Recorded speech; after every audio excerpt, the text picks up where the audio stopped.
I stood in the parking lot of Canoe Restaurant, looking up at the glass tower that housed Toronto's most exclusive dining room on the 54th floor. My 1987 Chevy pickup truck looked like a rusted dinosaur among the BMWs and Teslas. The valet gave me a look that said I had clearly taken a wrong turn somewhere between Scarborough and downtown.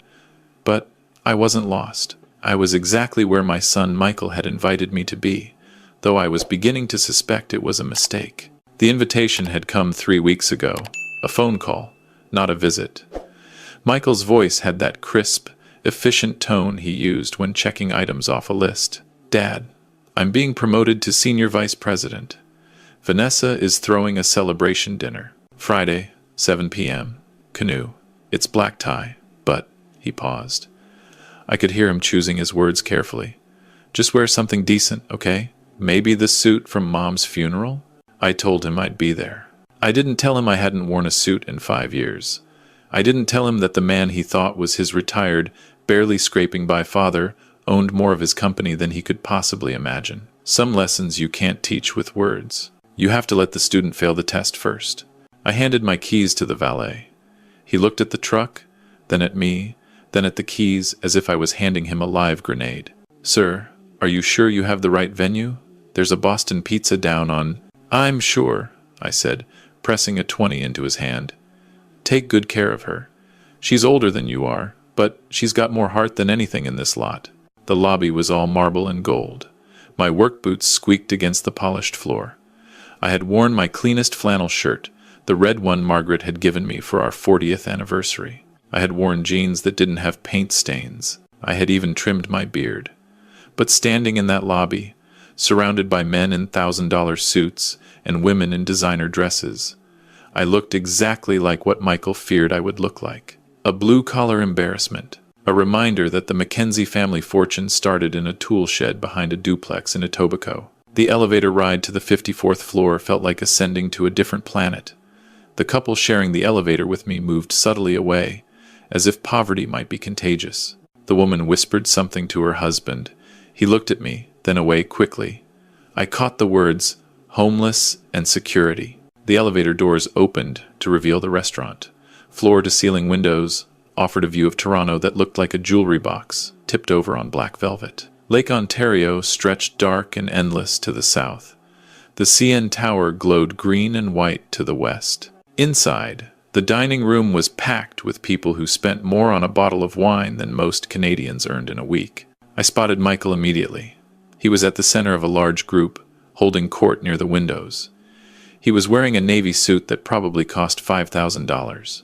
His hair was styled with that artfully messy look that takes 45 minutes and $80 to achieve. He was laughing, gesturing with a champagne flute, looking every inch the young executive on his way to the top. Beside him was Vanessa. My daughter-in-law had the kind of beauty that required maintenance. Blonde hair that wasn't quite blonde, skin that wasn't quite that smooth, teeth that weren't quite that white without professional intervention. She was wearing a dress that was mostly cutouts held together by strategic pieces of black fabric. Her laugh was loud and bright, designed to be heard across crowded rooms. I walked toward them. A server intercepted me, her smile professional but strained. "Sir, do you have a reservation?" "I'm with the Mackenzie party," I said. She looked doubtful, but checked her tablet. "Name?" "Robert Mackenzie." Her eyebrows went up. She looked at me again, reassessing. "Oh, yes. Of course. Right this way, Mr. Mackenzie." Michael saw me approaching. I watched his face cycle through surprise, embarrassment, and something close to horror. He said something to Vanessa. She turned, saw me, and her expression went cold. "Dad!"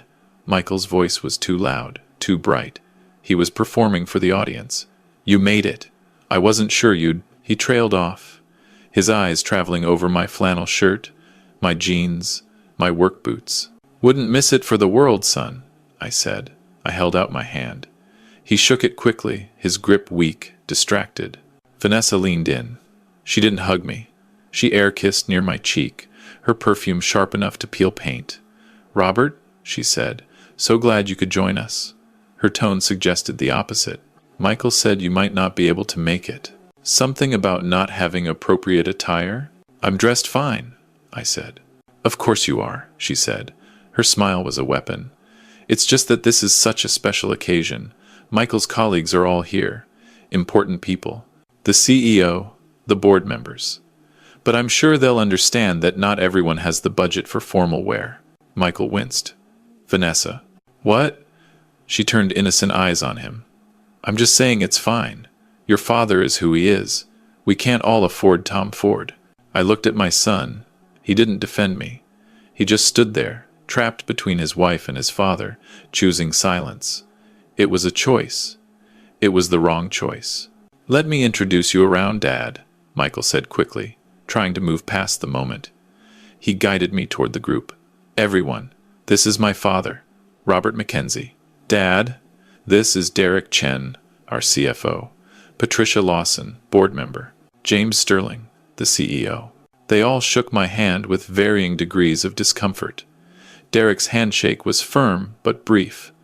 Patricia's was barely there. James looked me up and down with the expression of a man who had found a stray dog at a wedding. Robert, James said, Michael has mentioned you. You're the one who had the small contracting business, correct? Construction management, I said. I ran Mackenzie Financial Services before Michael took over. Oh? James's eyebrows went up. I thought Mackenzie Financial was Michael's creation. Michael jumped in quickly. Dad had a small operation, very local. I bought the name when I started the real company 5 years ago. Gave him a fair price for it. That was a lie. But I didn't correct him. Not yet. The dinner was torture. I was seated at the far end of the table, between a junior analyst who looked terrified of me and an empty chair that was apparently meant for someone's spouse who hadn't made it. Michael and Vanessa held court at the head of the table, surrounded by the executives and board members. I was placed with the support staff, the assistants, the plus ones, who didn't matter. The menu didn't have prices, which meant everything was expensive. I ordered the steak. The server asked how I wanted it cooked. Medium rare, I said. She wrote it down with a slight frown, as if surprised I knew what medium rare meant. The food came in tiny, artful portions. My steak was the size of a drink coaster, surrounded by 3 asparagus spears and a smear of sauce that looked like someone had sneezed on the plate. It cost $78. I knew because I had looked it up online before coming. I ate in silence while the rest of the table buzzed with conversation about markets, portfolios, and vacation homes. Vanessa told a long story about their recent trip to the Maldives. Michael showed photos on his phone. No one asked me anything. I was furniture. Expensive, embarrassing furniture that Michael was obligated to keep around out of a sense of duty. Then came the speeches. James stood up, tapping his champagne glass with a fork. The room quieted. Ladies and gentlemen, he began, we're here tonight to celebrate an exceptional achievement. Michael Mackenzie has, in just 5 years, transformed a small local operation into one of the most profitable divisions of our company. His vision, his drive, and his absolute commitment to excellence have earned him this promotion to senior vice president. The table applauded. Michael stood, accepting handshakes and congratulations. Vanessa beamed beside him, basking in reflected glory. I want to thank everyone, Michael said, his voice carrying easily across the room. He had taken public speaking courses. It showed. This achievement wasn't mine alone. It was built by all of us, working together. We're a team. We're a family. He paused, his eyes scanning the table. They landed on me for a fraction of a second, then moved on. A family that shares values, excellence, sophistication, a commitment to being the best. He raised his glass, to success, to the future, to leaving behind everything that holds us back and reaching for what we deserve. Everyone drank. I didn't. I was watching my son carefully. There was something in that speech, something about leaving things behind. It wasn't subtle. Then Vanessa stood. I want to add something, she said. Her voice was sweet but carried an edge. Michael has worked so hard to get here. He's overcome so many obstacles, including, she paused dramatically, including the burden of a past that doesn't match his future. Not everyone is fortunate enough to be born into privilege. Some of us have to claw our way up from nothing. She looked directly at me. The entire table followed her gaze.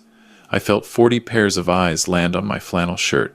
Michael had to overcome the stigma of coming from, shall we say, humble beginnings, Vanessa continued.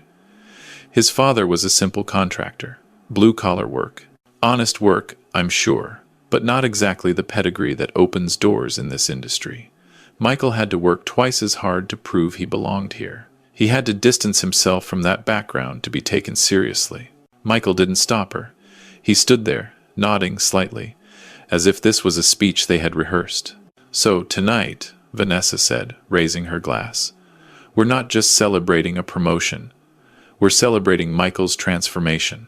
From the son of a tradesman to a leader in Canadian finance, to evolution, to leaving Deadweight behind.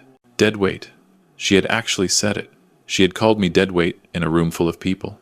And Michael, my son, the boy I had raised, the boy whose university tuition I had paid, whose first car I had bought, whose wedding I had funded, stood there and smiled.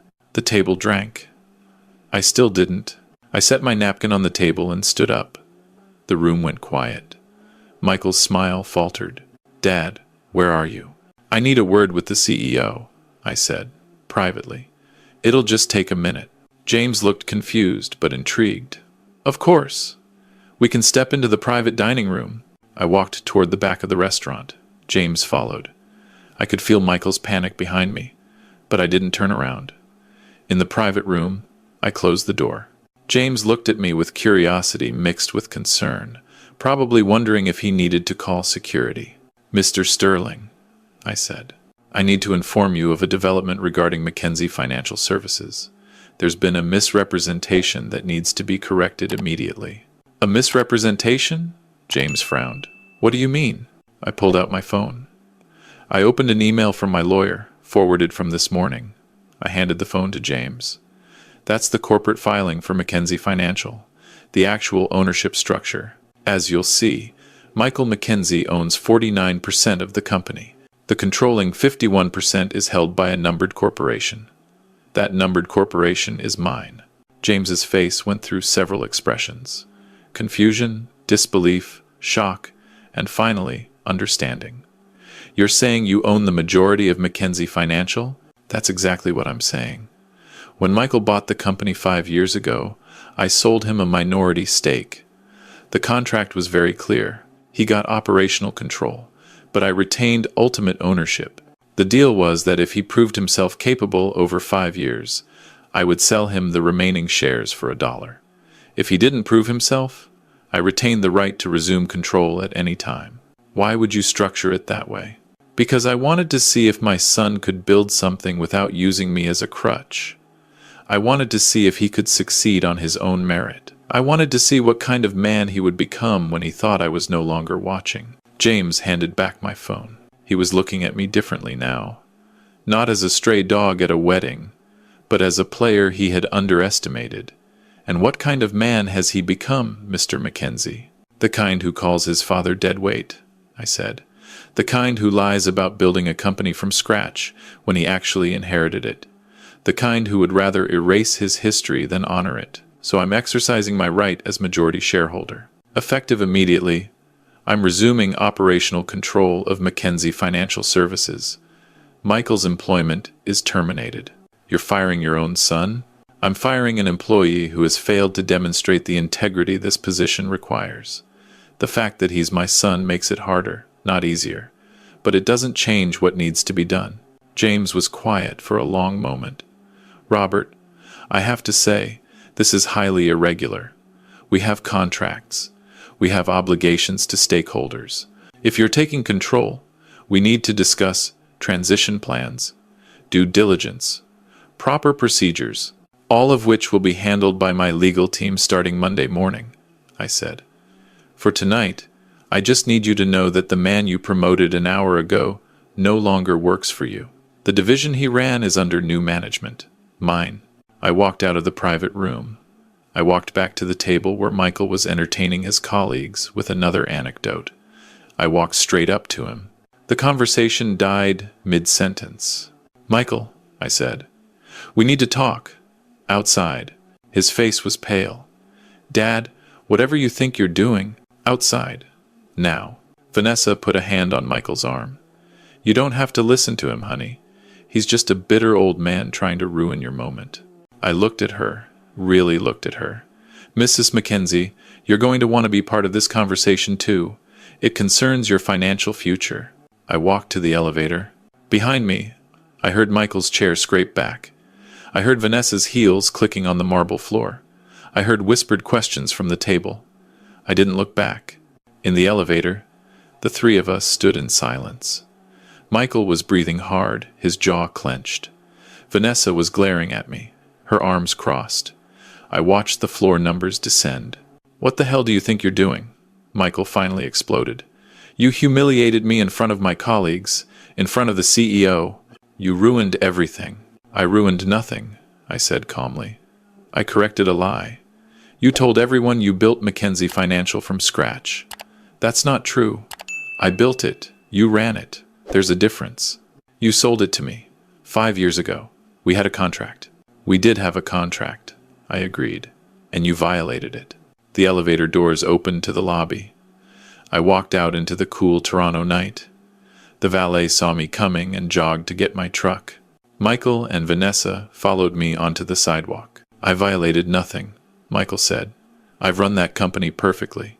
Profits are up, client retention is up, we're expanding into 3 new markets. You have no grounds to—" "Clause 17, I said. "The integrity clause. The contract stated that you would maintain the highest ethical standards in all business dealings. You haven't. That's ridiculous. I've never been accused of any wrongdoing. My record is spotless." "Your record is creative," I said. "I've been watching, Michael. I've been watching for 5 years. I know about the offshore accounts. I know about the inflated expense reports. I know about the client funds you've been moving through shell corporations. It's not technically illegal, not yet, but it's damn close. And it's definitely unethical." Michael's face had gone from pale to gray. "You've been spying on me? I've been auditing the company I own. There's a difference. And what I found disappointed me more than I can say." Vanessa stepped forward. "How dare you? How dare you stand there and judge Michael? He's worked his ass off while you've been playing retired handyman. He's the one who built the client base. He's the one who brought in the big accounts. He's the reason the company is worth anything at all." "The company is worth $12 million, I said. "It was worth $800,000 when I gave it to Michael. He's grown it, I'll give him that. But not cleanly. Not honestly. And definitely not without my capital backing him up every step of the way." "Your capital?" Vanessa laughed. It was an ugly sound. "You live in a tiny bungalow in Scarborough. You drive a truck that's old enough to vote. You wear clothes from Walmart. What capital?" I looked at my son. "Did you never wonder why the banks were so eager to extend credit to a startup run by a 30-year-old with no track record? Did you never question why investors lined up to back your projects? Did you think it was all based on your charm and your MBA from Rotman?" Michael said nothing. Understanding was dawning slowly, like a ship emerging from fog. "It was me," I said quietly. "Every loan, every line of credit, every investor. They all came because I personally guaranteed them. My assets, my reputation, my name that you were so eager to distance yourself from. That's what built your empire, Michael. Not your vision, not your hustle, my collateral." Vanessa's mouth opened, then closed. She looked at Michael. "Is that true?" Michael didn't answer. That was answer enough. My truck pulled up. The valet got out, handing me the keys with considerably more respect than he had shown when I arrived. "Thank you, sir. Beautiful truck. They don't make them like that anymore." "No," I said. "They don't."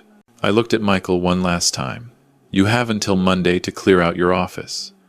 HR will be in touch regarding the return of company property. Your severance package will be generous, more generous than you deserve, because I'm not a cruel man. But your time at Mackenzie Financial is over." "Dad, wait," Michael said. His voice had lost its polish. He sounded young, scared. "Please, we can talk about this. We can fix this." "We could have talked about it," I said. We could have fixed it, but you chose to call me Deadweight instead. You chose to erase me from your history instead of honoring it. You made your choice, Michael. Now you live with it. I climbed into my truck. I rolled down the window. Oh, and Vanessa, you might want to start looking for a job. That mortgage on your Forest Hill house, the one that's twice what you can afford, the bank is going to start asking questions when Michael's income disappears. Questions about where the down payment came from. Questions about whose accounts those payments have been coming out of. Company accounts that Michael shouldn't have had access to. Just a heads up. I drove away, watching them shrink in my rearview mirror. Michael standing on the sidewalk, his $5,000 suit suddenly looking like a costume. Vanessa in her cutout dress, her phone already in her hand, probably calling a lawyer. They looked small. They looked lost. They looked exactly like what they were, people who had built a house of cards and just watched someone pull out the foundation. The drive back to Scarborough was quiet. The streets of Toronto slipped past, bright and busy. I thought about Margaret. She died 8 years ago, cancer taking her faster than seemed fair. She used to worry about Michael. He's too ambitious, she would say. Not ambition for achievement, but ambition for appearance. He wants to look successful more than he wants to be successful. That's dangerous, Robert. That's hollow. She was right. She usually was. I pulled into the driveway of my bungalow. It was small, true. 3 bedrooms, 1 bathroom. Original kitchen from 1967. But it was paid off. And it sat on a lot that I'd bought 40 years ago for $20,000 that was now worth close to $2 million. The house beside it? Also mine. I rented out. The duplex across the street? Also mine. The small apartment building 3 blocks over? Mine. I lived modestly because I liked it, because Margaret and I had grown up with nothing, and we never forgot what nothing felt like. Because I didn't need a Forest Hill mansion to know what I was worth. I knew my worth. It was the sum of every brick I'd laid, every project I'd completed, every promise I'd kept, every worker I'd paid fairly, every client I'd dealt with honestly. It was measured in handshakes that meant something, and a word that was as good as a contract. Michael didn't know his worth. He only knew his price. There's a difference. I walked inside. The house was quiet. Too quiet. I missed Margaret. I missed her laugh. I missed the way she could read my mind, the way she could tell me I was being stubborn and I would actually listen. I missed having a partner. My phone rang. I looked at the caller ID. Michael. I didn't answer. I let it ring through to voicemail. A minute later, another call, another voicemail. Then 3 text messages in quick succession. Dad, please answer. We need to talk. I'm sorry. I made a mistake. Please don't do this. I turned off my phone. The next morning, I woke up to find a car parked across the street. A BMW, Vanessa's car. She was sitting behind the wheel, engine running, staring at my house. I poured a cup of coffee and walked outside. I sat on my front step. I sipped my coffee. I waited. After 15 minutes, she got out of the car. She walked up my driveway. She was wearing yoga pants and a hoodie, her hair pulled back, her face scrubbed clean of makeup. She looked younger. She looked tired. She looked scared. Mr. Mackenzie, she said, I need to talk to you. About what? About Michael? About the company? About, she paused, about everything. I didn't invite her in. I just sat there on my front step, coffee in hand, waiting. She stood on the sidewalk, shifting her weight from foot to foot. He didn't mean what he said last night, she finally said. The deadweight thing. That was me. That was my idea. Michael didn't want to say it. I pushed him. I thought it would be funny. I thought it would help him fit in better with the executives. I was wrong. I'm sorry. Why are you apologizing? I asked. You don't care if you hurt me. I don't, she admitted. Not really. I mean, I don't dislike you, but I don't know you. You're just Michael's dad. But I care about Michael, and you're destroying him. I'm correcting him. You're firing him. You're humiliating him. You're taking away everything he's worked for. Everything I gave him, I corrected her. There's a difference. She was quiet for a moment. Then she said something surprising. You're right. You're absolutely right. Michael has been writing on your name, your money, your reputation. He's been pretending he did it himself. He's been lying. And I've been helping him lie because it made us look better. It made us feel better. It was easier to believe we were self-made than to admit we were gifted everything. I looked at her more carefully. Why are you telling me this? Because I did some research last night. After you left, I couldn't sleep. So I started looking into Mackenzie Financial Services. I looked into the corporate filings. I looked into the loan agreements. I looked into your personal holdings. Do you know what I found? I have a fair idea. You're worth over $30 million. She said it quietly, like saying it too loud would make it disappear. Maybe more. The property holdings alone are worth 20. The investments, the trusts, the pension funds. You're not a retired contractor. You're a real estate mogul who happens to know how to frame a house. I prefer to think of it the other way around, I said. I'm a contractor who happens to own real estate. Why? She asked. Why do you live like this? Why do you let people think you're poor? Why do you drive that truck and wear those clothes when you could afford anything you want? Because I already have everything I want, I said simply. This house has memories. That truck has never let me down. These clothes are comfortable. More money wouldn't make me happier. It would just make me different. And I like who I am. She sat down on the step next to me, uninvited. She stared at my tiny lawn, at my weathered fence, at my neighbor's kids playing hockey in the street. Michael doesn't like who he is, she said. That's the problem. He's ashamed of where he came from. He's ashamed of you. And I made it worse. I fed that shame because I'm ashamed too. I grew up in Oshawa. My dad worked at the GM plant. My mom was a hairdresser. We weren't poor, but we weren't rich. And I hated it. I hated the small town feeling. I hated the way people looked at us. So when I met Michael, this guy with ambition and plans and a company with a fancy name, I thought he was my ticket out. I pushed him to be bigger, better, richer. I pushed him to cut ties with anything that reminded him of being ordinary, including you. Why are you telling me this, Vanessa? Because last night, after you left, after Michael spent an hour on the phone with lawyers, after I realized we might lose the house and the car and everything we've bought on credit we don't actually have, I asked myself a question. I asked, what have we actually built? And the answer was nothing. We built nothing. We bought things. We performed success. But we didn't build anything real. You built something real. You built a company. You built a portfolio. You built a reputation that lasts 40 years, and we've been spitting on that for 5 years because we were too stupid and too proud to see it. I took a sip of my coffee. It had gone cold. What do you want, Vanessa? I asked. I want you to give Michael another chance. No. Please. He made a mistake. We both did. But he can learn. He can change. He's a good person under all the bullshit. Maybe, I said. But right now, the bullshit is too thick to see through. She stood up. She looked down at me, her eyes hard. What do you want from him? Groveling? He'll grovel. Apologies? He's sorry. What do you need to hear? I need to hear silence, I said. I need him to stop talking and start thinking. I need him to sit with what he's lost and figure out who he is when the props are gone, when the title is gone, when the office is gone, when the illusions are stripped away. Who is Michael Mackenzie? He doesn't know. He needs to find out. And if he does figure it out, then we'll talk, I said. But not before. She walked back to her car. She paused at the driver's door. You know the worst part? She called back. Michael's son, Tommy, your grandson. He worships you. He talks about Grandpa Robert all the time. About how you taught him to fix things. About how you took him fishing. About how you never talked down to him. Michael told him to stop mentioning you. He told Tommy that Grandpa wasn't important.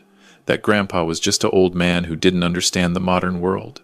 And Tommy cried. He cried because you're his hero, and his dad told him, heroes don't matter. She got in her car. She drove away. I sat on my front step for a long time after that, staring at nothing, thinking about a little boy who thought I mattered. I thought about Tommy a lot over the next few days. He was 8 years old. Bright kid. Curious. He liked to take things apart to see how they worked. He reminded me of Michael at that age, before Michael learned to care what other people thought. On Wednesday, I got a call from my lawyer. Robert, we have a problem. Michael is contesting the termination. He's claiming the integrity clause is too vague to be enforceable. He's got a lawyer, a good one, and they're preparing to file an injunction to prevent you from taking control of Mackenzie Financial. Let him file, I said. Discovery will be interesting. Robert, if this goes to court, everything comes out. The offshore accounts, the expense irregularities. Michael could face criminal charges. Then he should have thought of that before calling me Deadweight. You're really willing to destroy your own son? I was quiet for a long moment. I'm willing to let him destroy himself if that's what he chooses. But I'm also giving him a chance to rebuild. That's more than he gave me. Friday afternoon, I got another call. This one was from a number I didn't recognize. I answered. A woman's voice, young and nervous. Mr. Mackenzie, this is Jennifer from Tommy's school. We have your grandson here in the office. He's asking to speak with you. His mother was supposed to pick him up an hour ago, but she hasn't arrived. We've called both parents multiple times. No answer. Tommy said you're his emergency contact. I was in the truck 5 minutes later. The school was in Forest Hill, 45 minutes from Scarborough, in Friday traffic. I made it in 30. I walked into the office to find Tommy sitting in a chair, his backpack at his feet, his eyes red from crying. Grandpa! He jumped up and ran to me. I caught him, lifting him up even though he was getting too big for that. He wrapped his arms around my neck and held on tight. Hey, buddy, I said. You okay? Mom and Dad had a big fight, he said into my shoulder. Mom was yelling about money. Dad was yelling about you. Then Mom left. She took a suitcase. Dad left too. He said he had to meet with lawyers. He said he'd pick me up, but he forgot. I looked at the school secretary. She looked sympathetic. We tried calling for over an hour. I was about to call Children's Aid when Tommy mentioned you. I'm taking him home with me, I said. I'll call his parents and sort this out. In the truck, Tommy was quiet. He stared out the window at the city, scrolling past. Finally, he said, Dad says you're trying to ruin his life. Your dad and I have a disagreement about business, I said carefully. It's complicated. He said you're kicking him out of his company. He said you're taking everything away from him. He said you hate him. I don't hate him, Tommy. Then why are you being mean to him? How do you explain to an 8-year-old that sometimes love looks like punishment? That sometimes the kindest thing you can do is let someone fail? I didn't have a good answer, so I told him the truth, as much as he could understand. Your dad did something wrong, I said. He lied about how he built his company. He lied about where his success came from. And when someone does something wrong, there have to be consequences. That's how we learn. Mom says you're just jealous because Dad is successful and you're not. What do you think, Tommy? He was quiet for a while. Then he said, I think you're the smartest person I know. You can fix anything. You built that treehouse in our backyard in one day. You taught me how to read a measuring tape. You know what every tool is called and what it does. You're not dumb. You're not unsuccessful. You're just quiet about it. That's very perceptive, buddy. Dad yells about how great he is all the time. You don't. But I think you're greater. I had to pull over. I had to stop the truck because my eyes were blurring and I couldn't see the road. I sat there on the shoulder of the DVP, gripping the steering wheel, trying to breathe through the sudden tightness in my chest. Tommy put his small hand on my arm. Grandpa, are you okay? Yeah, buddy, I managed. I'm okay. Thank you. Thank you for saying that. We drove to my house. I called Michael 17 times. No answer. I called Vanessa. She answered on the third ring. Her voice was sharp, defensive. What? I have Tommy. He was waiting at school for over an hour. No one picked him up. There was a long pause. Oh God. I forgot. I'm sorry. I was just so angry. Michael and I had a fight. I left. I met my mother's in Oshawa. I can't face that house right now. I can't face him. Where's Michael? I don't know. I don't care. He's your husband. And Tommy's father, he's a liar. He's a fraud. Everything I thought we had is built on your money. Did you know that? The house, the car, the vacations, all of it. We're drowning in debt, Robert. We owe $300,000 on credit cards. The mortgage is 2 months behind. Michael has been moving money around, robbing Peter to pay Paul, and it's all about to collapse. And I'm not going down with that ship. What about Tommy? What about him? He needs his mother. He needs a stable home. He needs parents who aren't screaming at each other. He needs... She stopped. I heard her crying.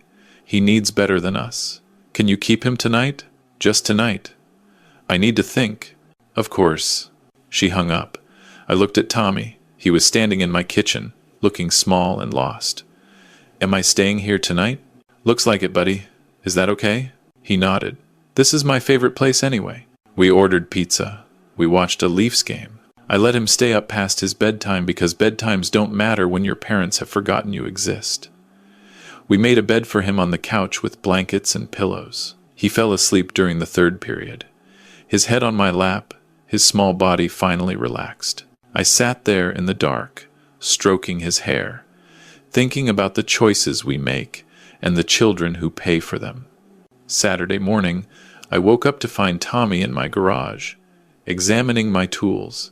He had laid them all out on the workbench, organizing them by type. Hammers with hammers, screwdrivers with screwdrivers, wrenches in order of size. What you doing, buddy? Learning, he said. You always say if you want to build something, you need to know your tools first. We spent the morning building a birdhouse. I let him measure. I let him mark the cuts. I guided his hands on the saw, teaching him to let the tool do the work. We drilled pilot holes. We drove screws. We sanded rough edges. By lunchtime, we had a birdhouse that was slightly crooked but completely functional. Tommy held it up, grinning with pride. I made this. You did. Can we put it in your backyard? It's your birdhouse. It goes wherever you want it to go. We hung it in the maple tree. Tommy stood back, admiring his work. Grandpa, can I ask you something? Anything. Why does Dad hate you? The question hit like a punch. He doesn't hate me, Tommy. He acts like he does. He never wants to visit you. He gets mad when Mom suggests inviting you to dinner. He talks about you like you're an embarrassment. Why? I sat down on the back step. Tommy sat next to me. I looked at the birdhouse swaying gently in the breeze. Your dad is ashamed, I said finally. Not of me, really. He's ashamed of where he came from. He grew up in a house like this, small, simple. He went to public school. He wore hand-me-downs. He worked part-time jobs to pay for university. And somewhere along the way, he started to believe that all of that was something to be ashamed of. That working with your hands is less valuable than working in an office. That being blue-collar is less important than being white-collar. He's wrong, but he doesn't know that yet. I don't think working with your hands is bad, Tommy said. I think it's cool. Me too, buddy.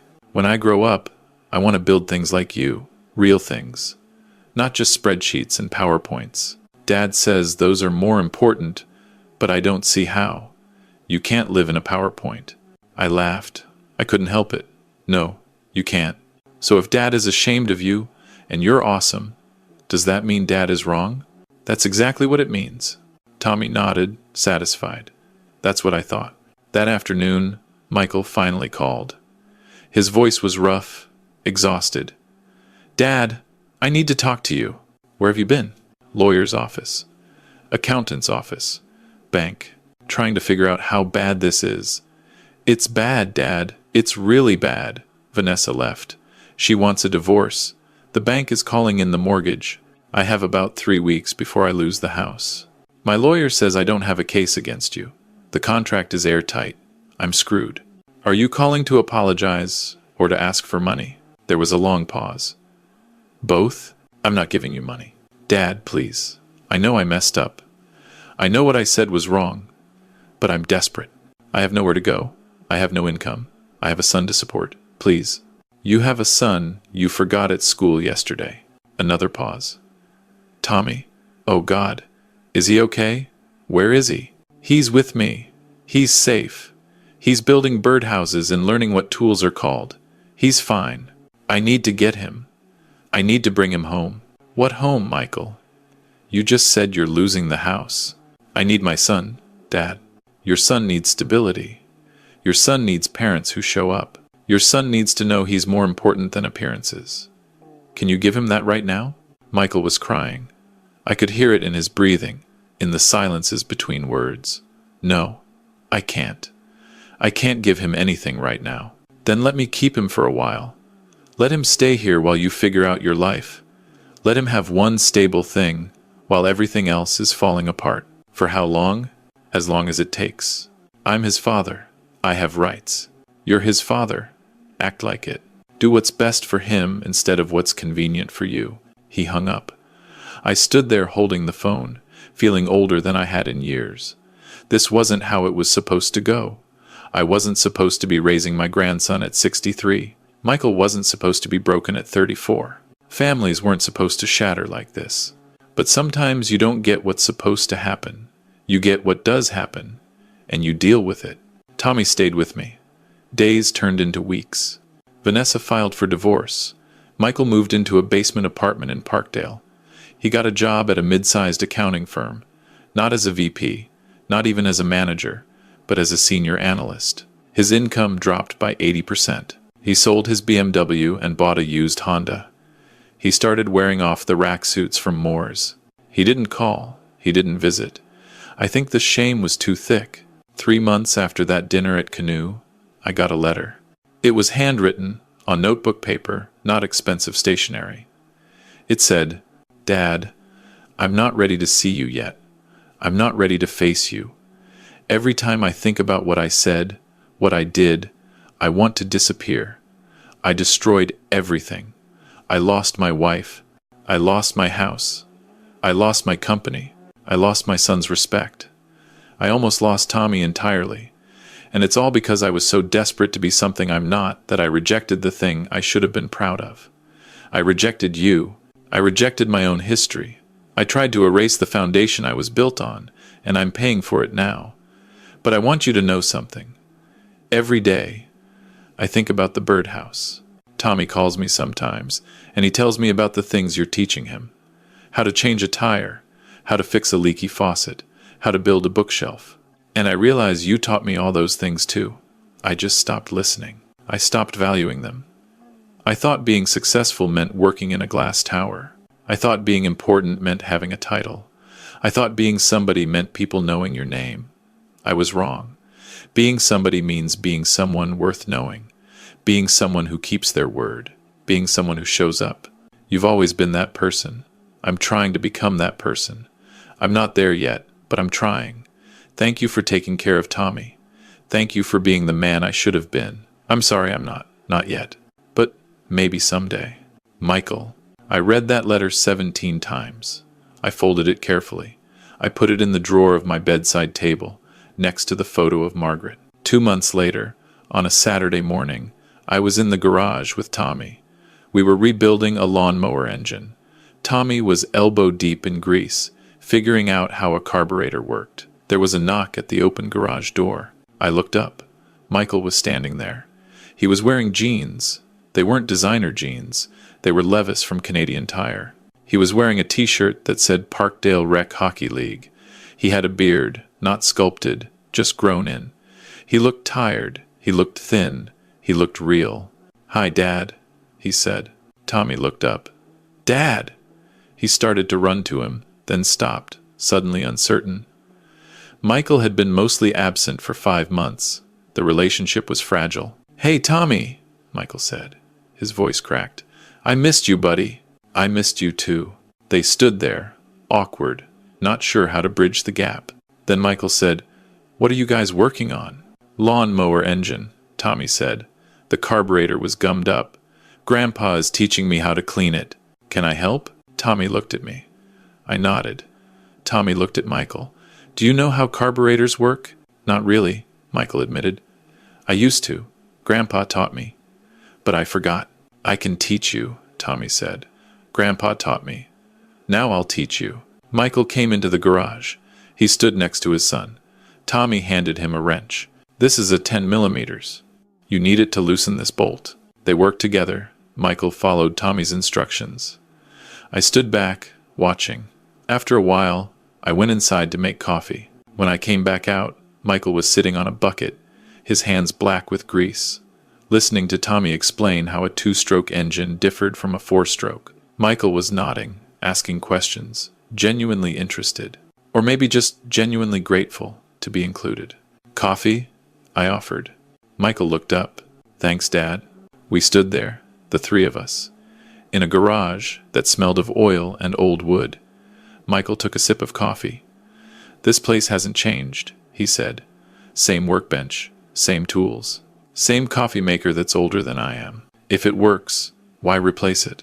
I'm starting to understand that philosophy, he said. He looked at me. I'm starting to understand a lot of things. Good. I'm not asking for my job back. I'm not asking for money. I'm not asking for forgiveness. I know I don't deserve any of that. I just wanted to see Tommy, and I wanted to say, he stopped. He took a breath. I wanted to say you were right, about everything, about me, about what I was doing, about who I was becoming. You were right to stop me. You were right to fire me. You were right to make me lose everything, because losing everything was the only way I could find what actually mattered. And what matters? He looked at Tommy, who was reassembling the carburetor with careful concentration. That, family, legacy, teaching my son how to fix things instead of just paying someone else to do it.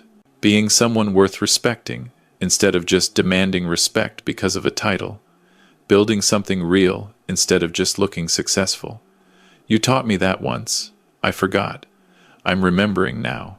I didn't say anything. I just drank my coffee. Michael stood up. I should go. I just wanted to stop by. I'll see you, Tommy. Maybe next weekend? Dad, wait, I said. He turned. Mackenzie Financial needs a consultant. Someone who knows the operations inside and out. Someone who can help train the new management team. Part-time. Contract basis. Pays $60,000 a year. You interested? His eyes widened. Are you serious? It's not your old job. It's not glamorous. You'd be teaching, not leading. You'd be support staff, not executive. You'd have to check your ego at the door and actually help people instead of impressing them. Can you do that? Yes, he said immediately. Yes, I can do that. Then you start Monday, 9 a.m. Don't be late. He nodded. He looked like he wanted to say more. He looked like he wanted to hug me, but he didn't. He just said, "Thank you, Dad. Don't thank me yet. You haven't earned it back. You've just earned a chance to try. That's all I need," he said. "Just a chance." He left. Tommy looked up at me. Is Dad going to be okay? I think so, buddy. I think he's going to be just fine. Are you going to forgive him? Eventually. But first, he has to forgive himself. That's the hard part. Tommy nodded sagely, like he understood. Maybe he did. Kids understand more than we give them credit for. 6 months later, Michael moved out of the basement apartment and into a small 2-bedroom house in Leslieville.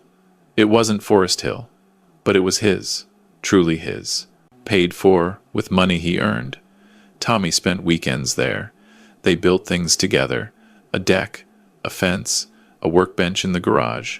Vanessa remarried, a dentist from Oakville. She saw Tommy every other weekend, when it fit her schedule. Michael never spoke badly about her, not once. He just showed up for his son. 18 months after that night at Canoe, Michael walked into my office at Mackenzie Financial. He sat down across from me.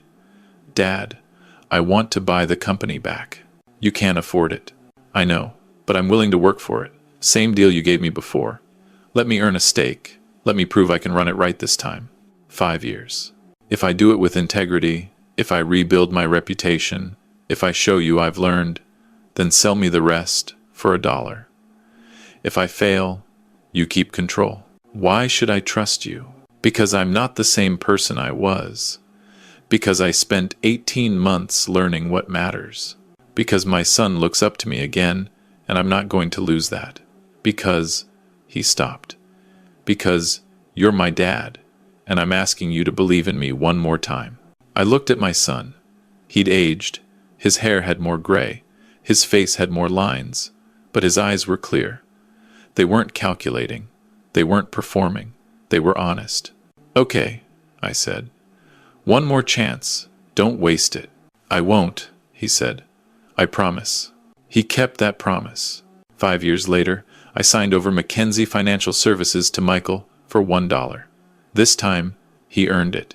This time, He built something real. This time, he did it with his name on it, honest and proud.